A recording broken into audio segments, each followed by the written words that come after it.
Hi students, कैसे हैं आप लोग। आज हम स्टार्ट करने वाले हैं मैक्रो इकोनॉमिक्स का चैप्टर 1 जिसका नाम है सर्कुलर फ्लो ऑफ इनकम। मेरा नाम है सुनील कुमार और मेरी इस ऐप सुनील कुमार क्लासेस में आपका स्वागत है। सबसे पहले सीखते हैं कि सर्कुलर फ्लो ऑफ इनकम के फेजेस कितने होते हैं। ये जो इनकम का सर्कुलर फ्लो होता है इसके कितने फेजेस होते हैं। सबसे पहला फेज है प्रोडक्शन फेज, जहां पे इनकम प्रोड्यूस होती है। मतलब कि लोग काम कर रहे हैं, इन्वेस्ट कर दिया कहीं पे, कोई फैक्ट्री लगी हुई है जहां पे लोग इनकम जनरेट कर रहे हैं, तो इसको हम जनरेशन फेज भी कहते हैं। लोगों की जब इनकम जनरेट हो जाती है तो उसके बाद सेकंड फेज आता है डिस्ट्रीब्यूशन फेज। मतलब इनकम का डिस्ट्रीब्यूशन। इनकम डिस्ट्रीब्यूट हो रही है। किस तरीके से डिस्ट्रीब्यूट हो रही है? जो लेबरर्स हैं या लेबर हैं उनको वेजेस मिल रही है, जो लैंड प्रोवाइड करते हैं अपना उनको रेंट मिल रहा है, जो लोग कैपिटल देते हैं उनको इंटरेस्ट मिल रहा है, और एंटरप्रेन्योर जो बिजनेसमैन है उसको अपना प्रॉफिट मिल रहा है। तो this is called distribution of income. Third phase आता है डिस्पोजिशन फेज। मतलब कि जो इनकम उन लोगों ने जनरेट की है, अब क्या उसे वो पॉकेट में रख के बैठेंगे? नहीं, अब वो उसको खर्च करेंगे। तो जो लेबर है उसको भी इनकम हुई है, वो भी कहीं ना कहीं खर्च करेगा। जो जिसने कैपिटल पे इंटरेस्ट गेन किया है वो भी कहीं ना कहीं खर्च करेगा। बिजनेसमैन भी अपना प्रॉफिट थोड़ा बहुत खर्च करेगा ही करेगा, और रेंट जिसको मिला है वो भी कहीं ना कहीं उस पैसे को खर्च करेगा। तो थर्ड फेज हो गया डिस्पोजिशन फेज। मुझे नहीं आया समझ बिल्कुल भी। ध्यान से सुन। मेट्रो की टनल खोद रहे हैं, प्रोडक्शन। जो खोद रहा है उसे पैसे मिले, डिस्ट्रीब्यूशन। उसने जाके मूंगफली खाई, डिस्पोजिशन। तो चलिए अब समझते हैं स्टॉक एंड फ्लो वेरिएबल्स क्या होते हैं। स्टॉक वेरिएबल्स का मतलब है कि जब आप कोई चीज या कोई भी स्टडी कर रहे हैं किसी पॉइंट ऑफ टाइम पर, जैसे कि 5 बजे टैंक में पानी कितना है, 5 तारीख को देश की इनकम कितनी है, या फिर 6 तारीख को आपके बैंक में पैसे कितने हैं। तो किसी पॉइंट ऑफ टाइम पर जब हम किसी चीज के बारे में पढ़ रहे होते हैं तो वो होता है स्टॉक वेरिएबल। समझ गए?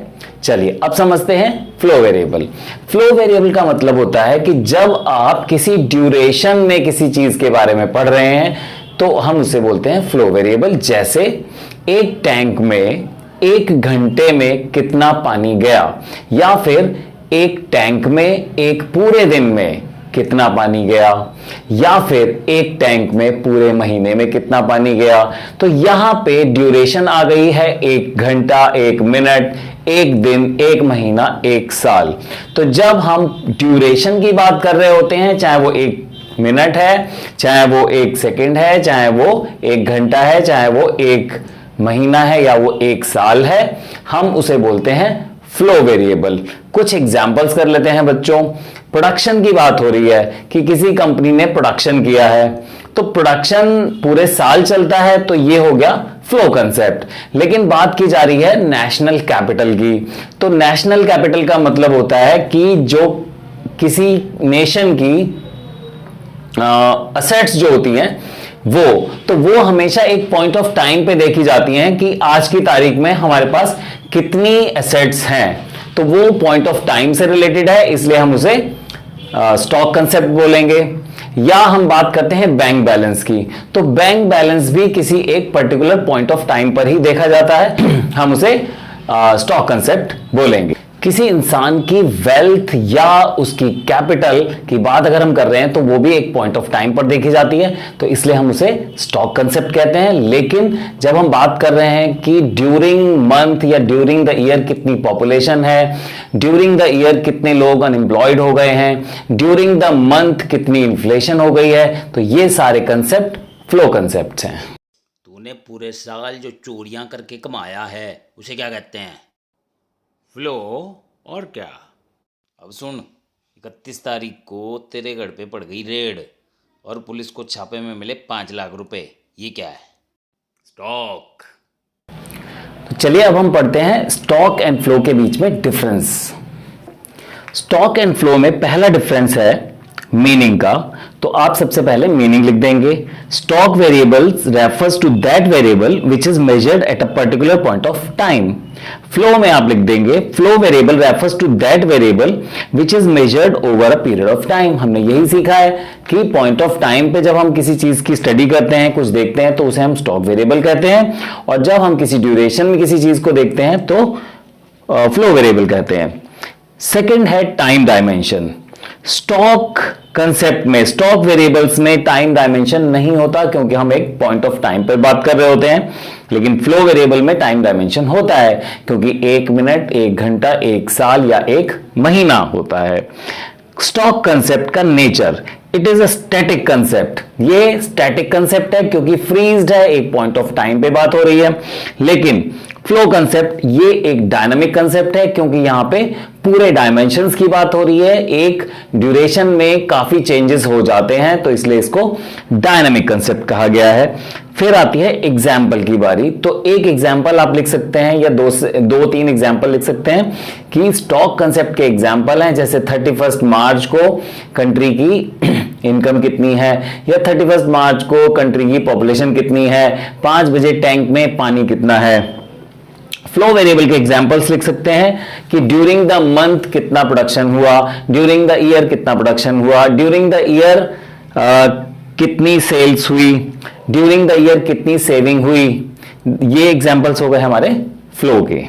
अब हम बात करते हैं कितने टाइप के सर्कुलर फ्लो होते हैं। तो 2 टाइप के सर्कुलर फ्लो होते हैं, एक होता है रियल फ्लो और एक होता है मनी फ्लो। रियल फ्लो बीते गए जमाने की बातें हैं, आज वो ऐसा नहीं होता है। बहुत ही रेयरेस्ट ऑफ रेयर है कि जहां पे आपको रियल फ्लो नजर आता है, नहीं तो आपको हर जगह मनी फ्लो ही नजर आता है।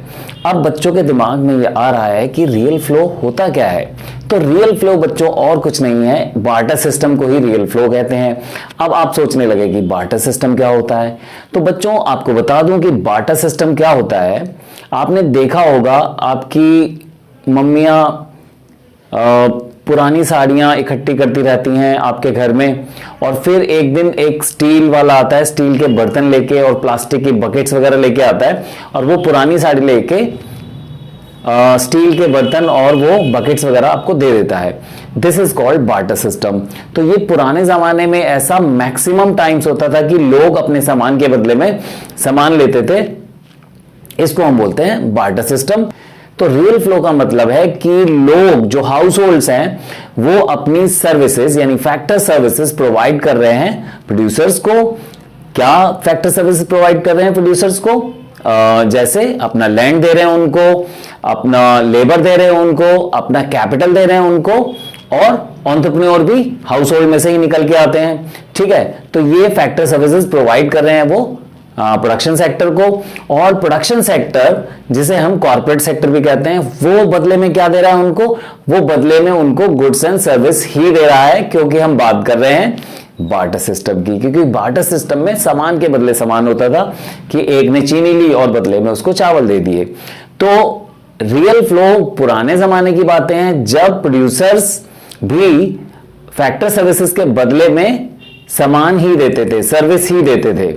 तो अब बच्चों के माइंड में आने लगा कि गुड्स देना तो समझ में आता है, सर्विस कैसे प्रोवाइड करते होंगे प्रोड्यूसर्स? काम के बदले में, फैक्टर सर्विसेज के बदले में क्या सर्विस प्रोवाइड करते होंगे हाउस होल्ड्स को? तो बच्चों फॉर एग्जाम्पल एक फ्लावर मिल है जहां पे आटा पीसा जाता है, वहां पे एक वर्कर काम करता है, तो वो अपने गेहूं उस मिल से फ्री में पिसवा सकता है। ये एक एग्जाम्पल है फैक्टर सर्विसेज के बदले में प्रोड्यूसर्स की साइड से सर्विस प्रोवाइड करने का एक एग्जाम्पल है। तो ऐसे बहुत सारे एग्जाम्पल बन सकते हैं जिसमें प्रोड्यूसर भी अपने फैक्टर्स को जिन्होंने सर्विस प्रोवाइड की है बदले में सर्विस प्रोवाइड कर रहा है। This is called real flow of income. और ये किसके बीच में होता था? हाउस होल्ड्स एंड प्रोड्यूसर्स के बीच में। अब आते हैं मॉनेटरी फ्लो यानी मनी फ्लो।